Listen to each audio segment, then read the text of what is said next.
So here's the crazy thing about this. Obviously, I live in Texas, and I would say that I've been afforded the ability to be in predominantly white spaces, especially in a managerial position, like a leadership position. And I kid you not, my cohorts in each of those situations, especially the women, seem to be very disturbed by me. I remember when I used to work at the gym here in Houston, the LA Fitness in the Heights, again, predominantly white area, but mind you, this is Fourth Ward, which is Freemanstown. So we ain't even gonna go get in. We ain't gonna get into that. We ain't gonna get into that right now. We ain't gonna get into that. But gentrification like a motherfucker. But anyways, moving along.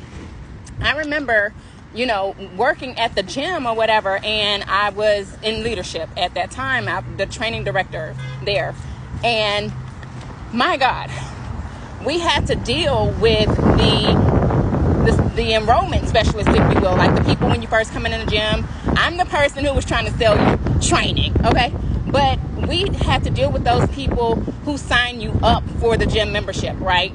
And girl, oh my God, there was an older white lady there. I'm telling you, when I say baby hated my guts, to the point where whenever a young white girl started to work there, like they brought her on board or whatever, so she was underneath me, she would literally slide her deals instead of like set up her schedule. Oh my God, set up her schedule, girl. Like, so now I'm out on the floor trying to get clients to come sit in my chair, you know what I'm saying, because we work based off of appointments. So she would literally stack that girl's appointments just so I would not make money. Bitch. When I would call it out, because she used to be seething. When I tell you seething, like, okay, just picture it. If you understand, you know what it looked like when you go in the gym. There's typically, to the left or the right of you where you see the enrollment department or whatever, like the people that sign you up for the membership. And there's literally just a wall between us, right? So when I would be selling the training or whatever, she'd literally be leaning back, watching me with a snarl on her face as I'm signing them up, okay? And if you know anything about personal training, you know that shit not cheap, right? So especially in this predominantly white area, right? So I'm signing people up for, you know what I'm saying, not being funny, $900, $600 programs a month. And, I'm making commissions off of this. So she is pissed. Oh, my God. I can't. She's pissed. Her name was Jean. I'm sitting here like, what was her name? Her name was Jean. Old, white, racist bitch. I use the word bitch very loosely. You get what I'm saying? But no, I mean it, And it even makes me think about whenever I was at the yoga studio here in Houston. And one of my ex-coworkers actually follows me. Bonita, I love you. I've been trying to spare you. I promise I've been trying to spare you because, baby, if you knew the conversations that were going on and that were being had, you get what I'm saying? It was just crazy. Like, I recall when I first got on board at the yoga studio or whatever, and I was teaching my new hires how to check people in. At this time, they had only had like karma yogis or whatever. They didn't have really like shift workers, like actual employees. So with me being there, I had basically brought this structure, right? We've talked about this before, right? So I brought the structure with me or whatever.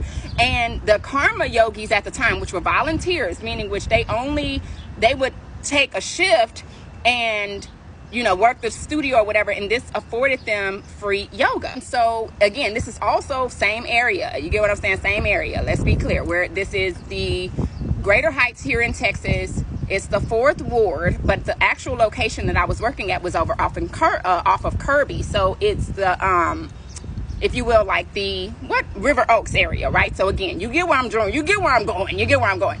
So anyways, one of the karma yogis comes up to the desk while we were checking in clients, and because, yogis or whatever. And so because, it was my new hire, I was teaching her, and so things were going pretty slow.